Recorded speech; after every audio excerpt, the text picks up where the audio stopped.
everyone, welcome to another episode with Conflicts. Today I have REV. These are robotic enhanced vehicles from WowWee. They're actually sold at local stores. They're usually in the robotic aisles. From what I know is that they're robotic cars that you control, and pretty much the main goal is to shoot the other target. Now, I don't know much about them other than what I just said, so let's actually go ahead and take a quick look and kind of analyze the cars themselves first. So off the back, you can tell these cars are fairly large. They're not small cars equivalent to the Anki Overdrive.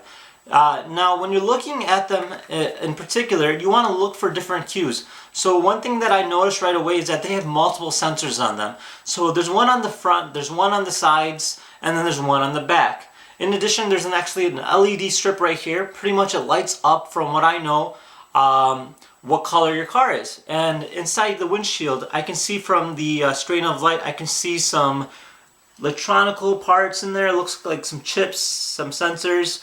So I'm really curious to see what's in there and how the car performs. Now on the bottom itself, you'll actually see a speaker. The rear tires are rubber, yet the front tires are more of a plasticky feeling. It's actually quite heavy, but that's mainly because there's a battery pack to it. Which brings me to the other attention. Now, once you remove the battery pack like I did in this vehicle, it's actually quite light. Now, the reason being is there's actually 4 batteries, 4 AA batteries per car, so you need a total of 8. And that's quite ridiculous from what I would say. Usually they only require 2 or maximum of 3, but 4, now that's kind of pushing it. But anyways, with that being said, I'm going to go ahead and install this. The way this works is you can have multiple cars, meaning you can have more than just 2. You can play up to, I think, like 4 or maybe more players, which is pretty nice from what I know. I haven't really tried this yet, so I really don't know much about it other than that it's a multiplayer game and it's probably one of the hot items out on the market right now. Alright, so the instruction manuals come in different languages, so we really don't need these two here. We'll look at the English one here. And when we open it up, it kind of just talks about what the cars are. So this says that they're next generation vehicles that are designed for combat. It says to leave the track behind and let the world be your playground. It says it's equipped with cutting edge artificial intelligence as well as a beacon sensor tracking technology, and that each REV car can drive, think, and fight for itself. Now this does use the smartphone application. You can just drive it with one remote and then the artificial intelligence will take over the second vehicle as a computer. So looking furthermore into this manual, it does talk about other information. It talks about the batteries, talks about the cars themselves. It says there's an LED indicator, a speaker. More into this here, talks about how to quickly start it up, and then just some questions and answers. Now let's go ahead and take a look at the app itself. Now the app itself is pretty easy to download. These vehicles require Bluetooth, so just so you know. Go ahead and it says click touch to start, so I'll turn on the music here. Yeah, that'll get us in the mood. So anyways, I'll go ahead and click touch to start. Now it's telling me to find the vehicle. So you can actually use a drone, so I'm kind of curious to see how that works. I don't have a drone today, but if you guys really are interested in it, I could go ahead and try getting one for you guys, just so you guys can tell and see how it is. So it wants me to turn on the cars themselves, so I'll go ahead and do that right now. Alright, so there's a little rev action right there. We got LEDs blinking, we got a purple, and then we have a white LED, and this one's pulsating. Now, this looks like the drive screen here. So it does talk about how to drive. So I'm actually going to lift up the cars because I did read that these are quite fast. All right, so that's to go forward, back, left, right, and then there's a shoot button. So that's pretty cool. Looks like your health meter's on the top left.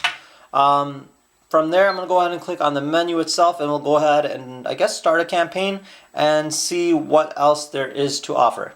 Okay, so I have the cars on the floor right now.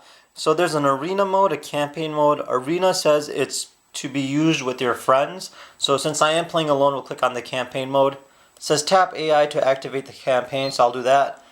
Now it looks like it wants me to,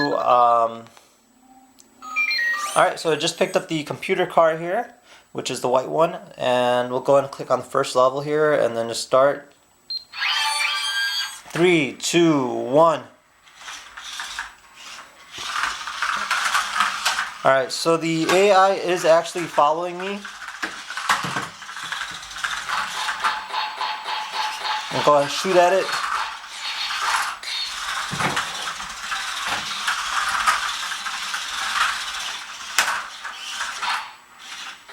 So I do feel vibrations in my phone every time I get hit, as well as when I shoot.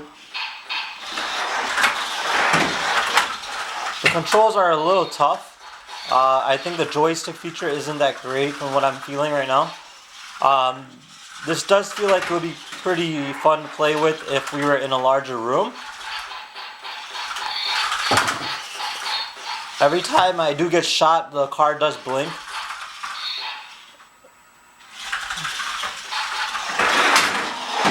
Wow, these are pretty loud when they crash.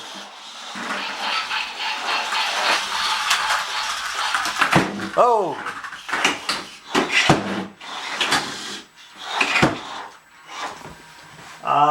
Not sure what's going on there. Let's see if I can, there we go. Well, since he's kind of pinned, I'll just go keep shooting him.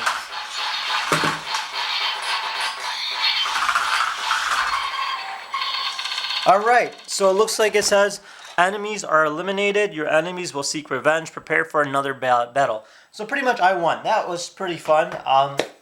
I don't know what else to say about these cars other than they are artificial intelligence, so the computer will continuously chase after you. And then the cars themselves are pretty sturdy. They're very heavy, so when they do crash, they do cause a very loud sound, which I can find very irritating. I do not see myself playing this again. I did not find it that exhilarating. I did find the Anki Overdrive being more fun. This here is still pretty cool for what it is, it being artificial intelligence and having multiple sensors on it. The battery pack is a downside of the vehicle. For something that does cost $50 to $60 versus the Overdrive costing about $200, I do think this is probably a lot better buy. This is pretty much my 2 cents on it. I'm sure some of you might think otherwise, but if you do have any questions or concerns, feel free to comment down below. I'm more than willing to answer them as best as I can, and I hope you enjoyed this video. See you guys later. Bye-bye.